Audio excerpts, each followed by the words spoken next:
we fondly remember Madam Gandhi, who announced Project Tiger, I think way back in the early 1972. Yeah. Yes, and how that project propelled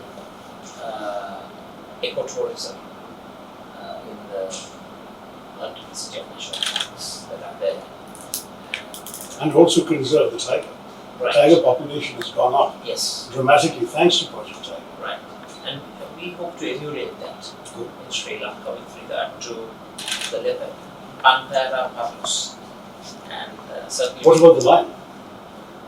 we don't have lions. Except on the flag. We don't have lions. Panthera pardus kotia, that's the scientific version of the Sri Lankan leopard.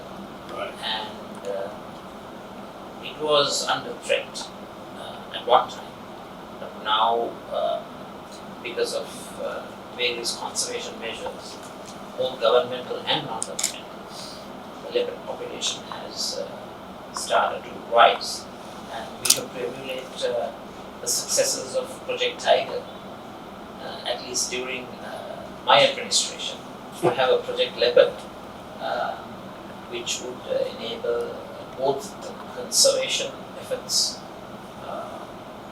towards preserving the leopard and also And increased tourism. yes, ecotourism, more specifically.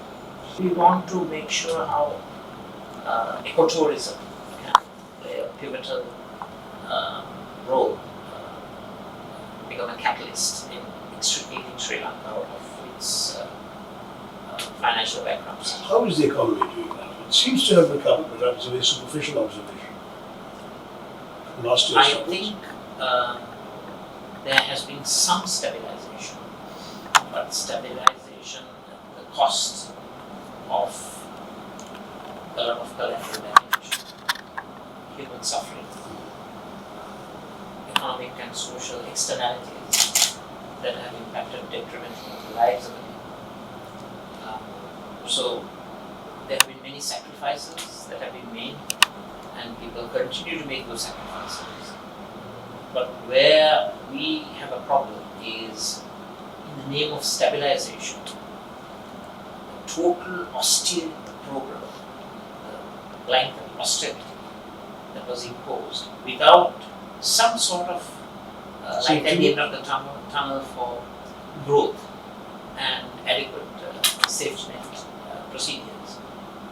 That has exacerbated the desperate conditions for the vast majority. For example, a survey done by Learn Asia has shown that poverty levels have increased from 3 million to 7 million. Between when and when? During this period of COVID and bankruptcy. So there's been an addition of 4 million people into the poverty group, and that is virtually 1/3 of the population. And you're talking numbers, not in terms of households, I'm talking about numbers. So that's a very So the 7 million is 1/3. 7 million is 1/3 of the population. yeah, roughly.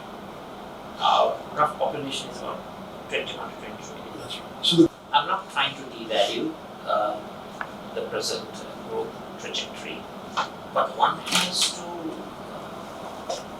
decipher what growth means, what impact it has on the population. To give you an example, in 2016, the government survey showed that 52% of national income was enjoyed by the richest 20%, whereas the poorest 20% had a 4.5 to 5% share.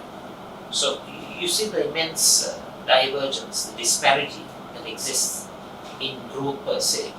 So that's why we are promoting equitable growth, shared prosperity, growth with justice and fairness. And we hope to champion a broader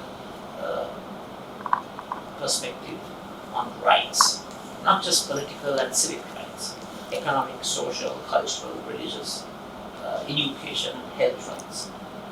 So we are championing both the covenants, the covenant on civic and political rights and also economic, social, and cultural rights. So that we have a very overarching, broad, yet integrated approach in terms of protecting the rights of the people.